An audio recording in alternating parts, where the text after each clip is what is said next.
Last week, when you joined our journey, we were looking at private prayer, just you and me, God, experiences of prayer. Um, this week, we're exploring prayer in the community of faith. Um, for instance, in your local congregation, your local church. One of the privileges I had in my career was to be a visitor on Sunday morning in hundreds of congregations, often without notice. Um, Karen and I would just drop in. The reason for this was that I've never been impressed with the value of guest preaching, especially when I was a guest. On the other hand, I found great value in understanding the ministry and mission of churches in the area I served by just dropping in. Um, Karen and I have had many meaningful, embarrassing, hilarious stories about these visits. Along the way, there were times when worship experience intersected our lives in a very meaningful manner. One Sunday morning, we dropped in. I didn't know the pastor except as an acquaintance, and experienced a highlight of worship in the way he handled the time of prayer. Now, most of the prayers in worship in the community of faith are unison uh, prayers of confession, gathering prayers, uh, benedictions, um, and all of which most of the time are fairly predictable in content. Um, Pastoral prayers um, are amazing in how similar they are. What sets these prayers apart is, of course, the revelation of the theology of the pastor. Um, for instance, whether or not they're praying to a being that controls human existence, or whether or not they're praying to a spirit, that is really apparent. But this particular Sunday morning, the time of prayer was different. Obviously, carefully prepared and constructed, and connected me to the divine in a way that was not customary in public worship. So I was just taken by this. And so, as I did many times, I called that pastor and asked if we could meet for a cup of coffee next time I was in the area. And we met several weeks later um, in a Dairy Queen in western Oklahoma. I shared my response to his prayer and asked him about his preparation. Boy, I sat, I listened, and wow, did I learn. Here's what I learned in a nutshell. He said his spiritual leadership in the congregation was in three settings. He felt he was the preacher for the congregation, he thought he was the main teacher of the congregation, and he was the prayer in the congregation. His goal in preaching was motivational. He said, in my preaching, I motivate people to serve. His goal in teaching was learning. He wanted persons to grow in their journey of faith. His goal in prayer was to connect his congregation with God.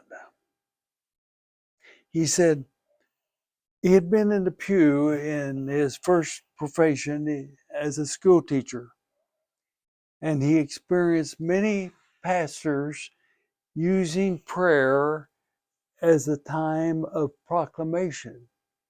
He said some of the preachers would preach during the pastoral prayer. He said his many times they use prayer as a time to teach people.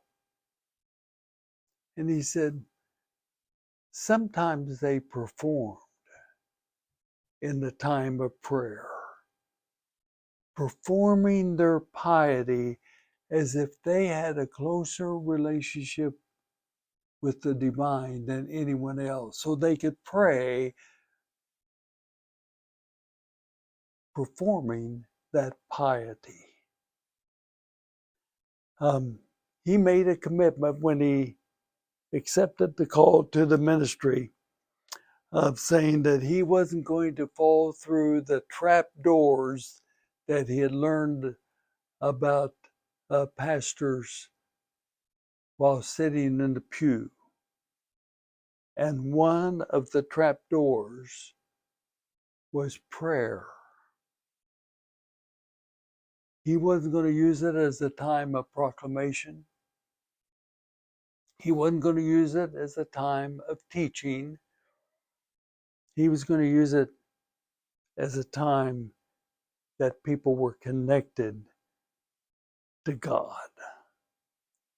I remember the last statement we made before we started talking about something else. He said, you know, a pastoral prayer can never be repeated. He said, as a pastor, I'm the shepherd. I've got to know my sheep.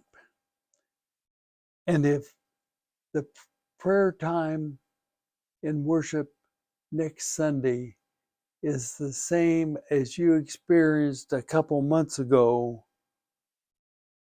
I'm not fulfilling my role of a shepherd connecting people to God.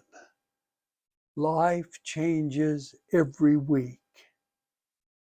My prayer must be for my sheep this week, not a couple months ago.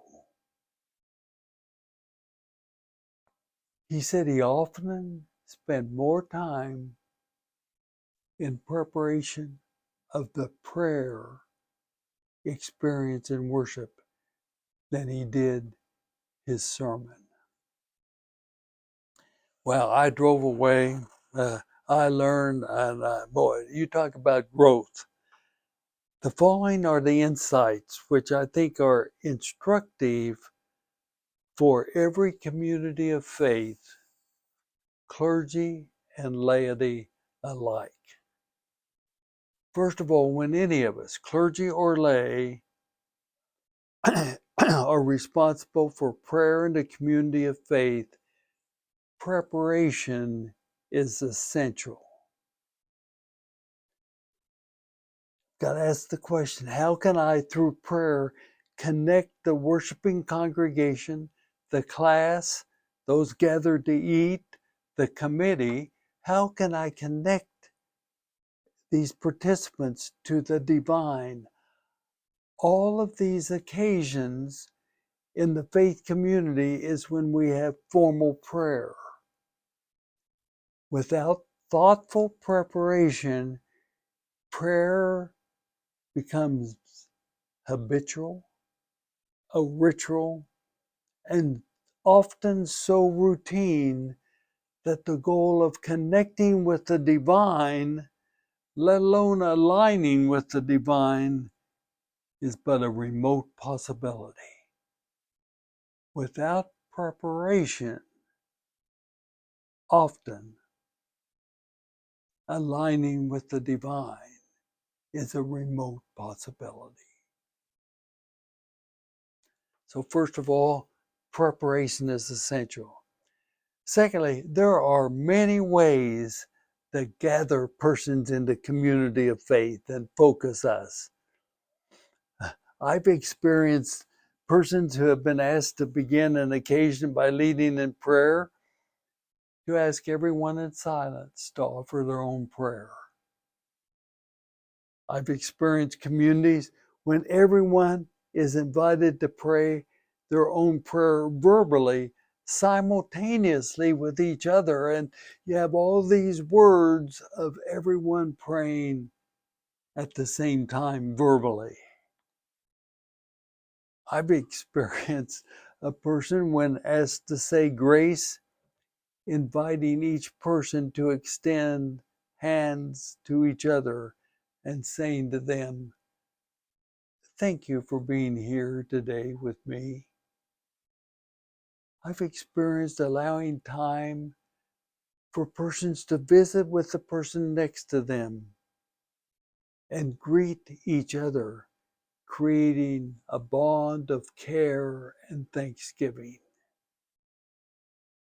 So first of all, preparation for prayer in the community of faith is essential. Secondly, there are many ways for that to happen. And thirdly, using prayer as a time of proclamation concerning our beliefs, or teaching concerning what people ought to believe, or performing one's piety. Whenever we do any one of those things, we remove from the congregation life, from that congregational life, what can best be accomplished through times of prayer, connecting, aligning with the divine. You know, there's the other side of the equation. When laity and clergy, first of all, take time to prepare, when times of prayer are intended to align with the divine, and it is not a time to proclaim or teach or perform, all of a sudden congregational life is anchored in connecting the spiritual dimension of human existence with the divine. And the congregation all of a sudden is more than a human enterprise, a human institution, rather aligning with the divine through prayer. The church, the congregation, becomes the hands, the feet, and the voice of the divine in human affairs. Let me say that again. When prayer is carefully prepared for, when many different forms are used together, when prayer is not proclaiming, teaching, or performing, prayer is that time when we connect with the divine, and the church is no longer a human institution or enterprise. Through prayer, congregations become the hands, the feet, and the voice of God in human affairs. Let's take a look at prayer in congregational life and a couple questions that might kick you off in your own thought and conversation. First, in the life of your congregation, when have you experienced prayer as an experience of connection with God? And secondly, in the life of your congregation, when have you experienced prayer as habitual, a ritual, or words without meaning? I hope you're enjoying our journey of digging deeper into our experience of prayer. Thank you.